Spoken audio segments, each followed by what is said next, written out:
साथियों, मेरे से पूर्व वक्ता आपको पूरी डिटेल में बता के चले गए हैं। यूथ कांग्रेस के लोग यहाँ बैठे हैं। मैं स्पेशली यूथ कांग्रेस के मेरे युवा साथियों से निवेदन करूंगा कि समय है कि अब अपन को सड़कों पे आके लड़ना पड़ेगा। भारत में जिस तरीके की बातें, देश में जिस तरीके की बातें, लोकतंत्र में के खतरे की घंटी जो बज रही है, उसमें अगर अपन यूथ कांग्रेस बीड़ा नहीं उठाएगा तो हिंदुस्तान में अब कोई बीड़ा उठाने वाला बचा नहीं है। पिछले 2 महीने से ज्यादा हो गया किसान आंदोलन चल रहा है। हजारों किसान, 20,000 से ऊपर किसान सड़क पे बैठे हैं और इस सरकार को रू नहीं रहती। इतना बड़ा ऐतिहासिक घोटाला, आपने इलेक्ट्रल बॉन्ड वाला घोटाला सुना होगा। और घोटाला भी कैसा कि 12 तारीख को रेड पड़ती है और 17 तारीख को चंदा मिल जाता है भारतीय जनता पार्टी को, इलेक्ट्रल बॉन्ड मिल जाता है। 17 तारीख को रेड पड़ती है, 27 तारीख को इलेक्ट्रल बॉन्ड मिल जाता है भारतीय जनता पार्टी को। इधर रेड पटकते हैं और उधर चंदा आ जाता है। मेरा मानना है कि इस तरह की घटना तो इस इतिहास में गुंडे भी नहीं करते थे और ये भारतीय जनता पार्टी कर रही है। जितना देखो, जिधर आप आंख फैलाओ, हाथ फैलाओ, उधर कानून नाम की चीज नहीं है। हमारे सांसद महोदय गजेंद्र सिंह जी शेखावत साहब पिछले 10 साल से सांसद है। मैंने पिछले 2 दिन में पूरे लोकसभा क्षेत्र का दौरा किया है। शहर की 3 सीटें, लूणी की सीट, लोहाउट की सीट, फड़ौदी की सीट, पोखरण एंड शेरगढ़, सब जगह मैंने पूछा कि भाई गजेंद्र सिंह जी शेखावत का पैसा किसी ग्राम पंचायत में लगा हो तो बताओ। सबने कहा साहब हमारे यहाँ तो कहीं पैसा लगा नहीं है। आप ही सब जागरूक नागरिक हो, आपके भी वार्ड में शेखावत साहब ने कहीं पैसा लगाया है और आपने कहीं नेम पट्टी का देखी हो, सेंट्रल गवर्नमेंट का पैसा हो या 5 करोड़ उनको तो साल का मिलता है, 10 साल में करीब 100 करोड़ रुपए वो हो गए, तो आप हाथ खड़े करोगे। अब अंदाज लगाओ कि जितना पैसा उनको मिलता था वो पैसा भी लैप्स हो रहा है। इसलिए आपसे अपील करता हूं कि आप जनता में जाके पूछिए कि भाई वोट देंगे, हमको वोट मत दो, कोई बात नहीं, आप ये बताओ गजेंद्र सिंह जी शेखावत ने 10 साल में किया है? क्या नया रेलवे स्टेशन, कोई तरह की नई रेल, ये एयरपोर्ट या बन रहा है, एयरपोर्ट का क्या हाल है, कब से बन रहा है? कोई भी नया काम अभी हुआ नहीं है। एक फीता इन्होंने अभी भी काटा है 4 दिन पहले, जिस दिन आचार संहिता लगी उसके 14-15 घंटे पहले। मेरे को बताओ कि अब आप 10 साल आप क्या कर रहे थे जोजरी पे, तो अब आपको फुर्सत मिली फीता काटने? जितने बोलते हैं ये लोग झूठ बोलते हैं। मीडिया वाले पूछते हैं कि आप क्या करोगे, आप कैसे जीतोगे? मैंने कहा मैं घर घर तक कांग्रेस के योद्धाओं के साथ में, कार्यकर्ताओं के साथ में पहुंच रहा हूं, काफी तो पहुंच गया हूं, बचा हुआ पहुंच जाऊंगा, इनके झूठ को उजागर कर दूंगा और मैं जीत जाऊंगा। कहा भी नहीं कर सकते।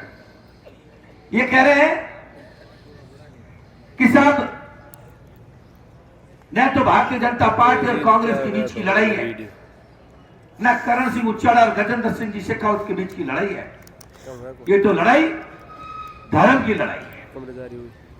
मैं इस मंच के माध्यम से भारतीय जनता पार्टी के प्रत्याशी गजेंद्र सिंह जी को पूछना चाहता हूं कि आप आइए, मुझे मंच बताइए।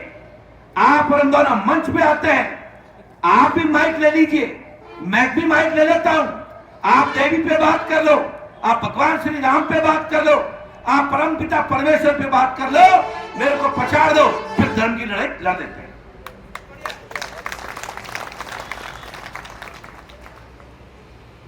आपको किसी बात पे दब के बात नहीं करनी चाहिए। भगवा कपड़ा कैसे पहन लिया, भगवान श्री राम का नाम कैसे ले लिया, अल्लाह का नाम कैसे ले लिया? ले लिया भाई। मेरे को चर्चा हुआ था कि भगवान राम वही है, अल्लाह भी वही है, जो है वो भगवान परम पिता परमेश्वर है।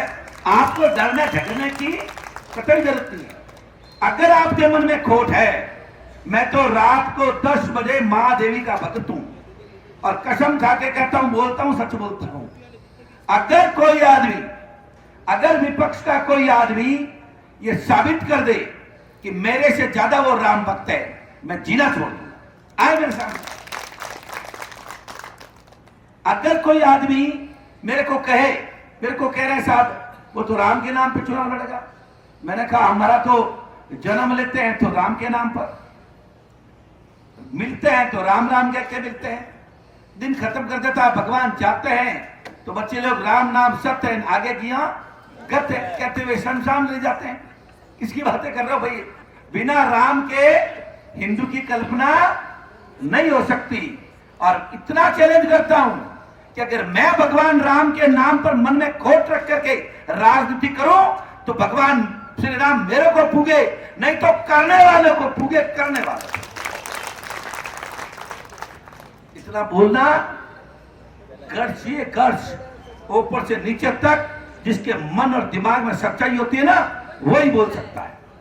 इसलिए कांग्रेस पार्टी जिस दिन 15 दिन पहले हम टिकट मांगने फिर रहे थे, महीना भर पहले एआईसी में यहां से जाते थे, मन होता था 100%, जयपुर जाते जाते मन रहता था 50%, और एआईसीसी में घूमते थे तो 2 दिन रुको तो 0 हो जाता था, 5% में मन रहता था। कबूतर उड़ते थे, कबूतर। और आज सारा सिनेरियो चेंज हो चुका है हिंदुस्तान में।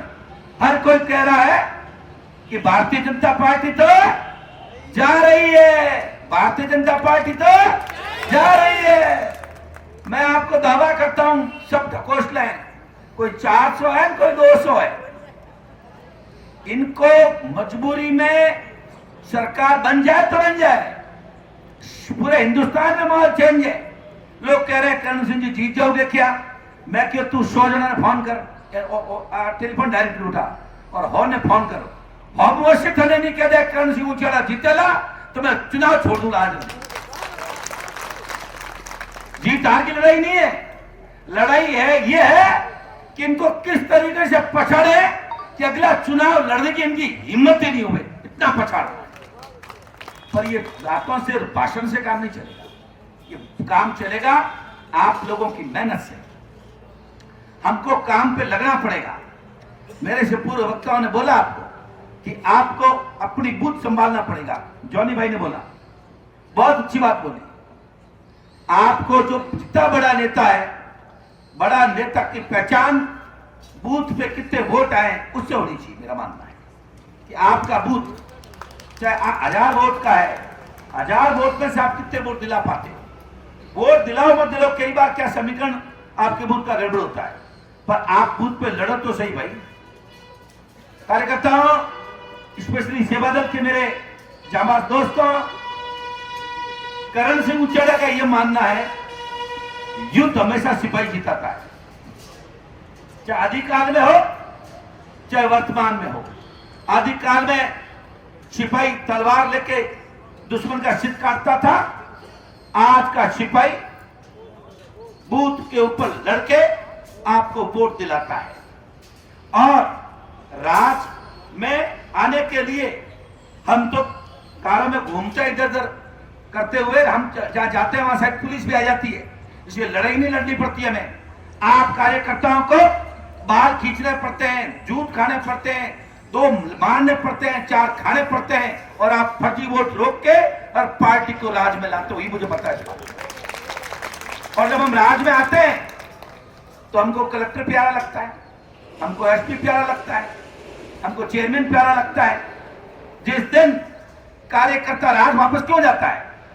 राज वापस इसलिए जाता है कि कार्यकर्ता के बूथ के कार्यकर्ता को यह लगता है कि धूड़ भाव दो यार, अपन 5 साल में फर्क पड़ी होगा, राज आयो पुण्य हम जाऊं तो लंबा जना राज बात हो जाएगा। बूथ के कार्यकर्ता को लग जाए कि मेरा राज चला जाएगा तो मैं क्या करूंगा। कल पटवारी मेरे को हाजिरी भर रहा था, कल मेरे उस पटवारी ने 1000 रिश्वत की थी, मैंने फोन किया मेरे मासी के बेटे को घर जाके देख के वापस आया है। मेरा ठरका रह गया। कल थानेदार यहां से गुजर रहा था, मेरे घर पे आके उस बेंच पे बैठ के चाय पी के गया है। गांव वाला सुबह शाम मैंने राम राम करे है और खटको मारा हाथों निकल जाला। वो कार्यकर्ता सोलंकी साहब मरियो ही राज नहीं जाऊंगे, मरियो ही राज। पर हालत दूसरी है। उस बाप ने कार्यकर्ता को 5 साल में कोई रेस्पॉन्स ही नहीं देता है।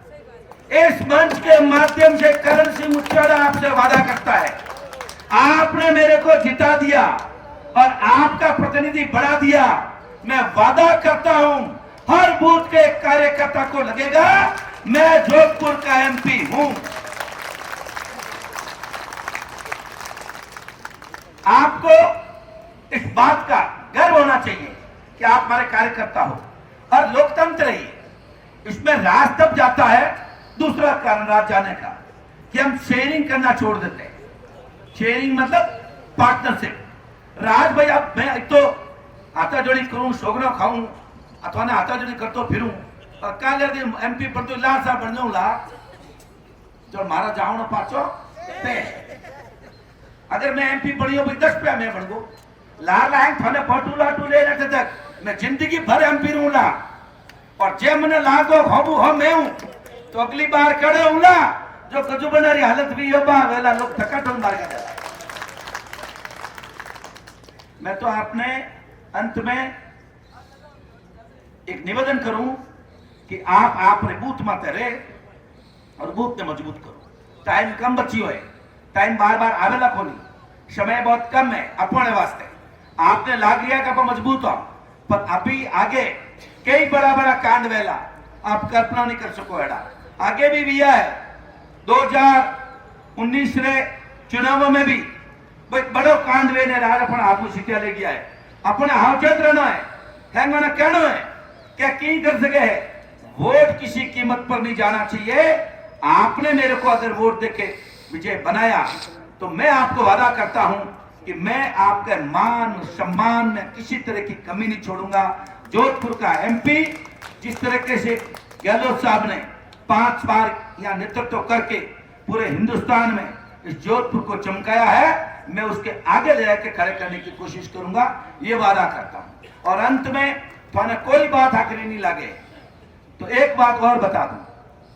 अब गजेंद्र सिंह जी शेखावत साहब मेरोली सिक्कड़ रहना है और मैं करण सिंह मुछियाड़ा मारो गांव आटू हवा 6 किलोमीटर पड़े नेट हवा 6 पैदल जमन ये हो ना तो 2 घंटा में पहुंच जाओ और नहीं तो आटू हाव 300 मीटर बाते मारो घर एयरपोर्ट पर बाते। तो आप थाने तय करना है, थाने मेरोली जाना है कि थाने जोधपुर में रहना और वो 10 साल तक को दे ही दियो। एक 5 साल वास्ते एक टमरबो को मने दे दो, मैं आपकी सेवा करूंगा। एक 5 साल मैंने दौला, एक आप 38 दिन, मैं 5 साल नहीं पूरी जिंदगी आप सेवक बन काम करूंगा। मैं उम्मीद करूं कि आज आप बाद में आप सब जना आप जगह जाओगा और वापस बूथ माते काम शुरू कर दोला और बूथ रे माते और ले ना बोला कि मारे बूथ माते कहीं गड़बड़ है, बूथ में कितनी मीटिंग होनी चाहिए, बूथ में बूथ एजेंट कौन बैठेला, बूथ रे माने कितना साधन है, कितना लगाना पड़ेगा, इन सब बातों की बात कर और जल्दी जल्दी वापस आप आवला आप पधारिया और इतनी लंबी टाइम तक विराज और सब लोगों ने सुनिया। आपको बहुत बहुत धन्यवाद। जय हिंद, जय कांग्रेस।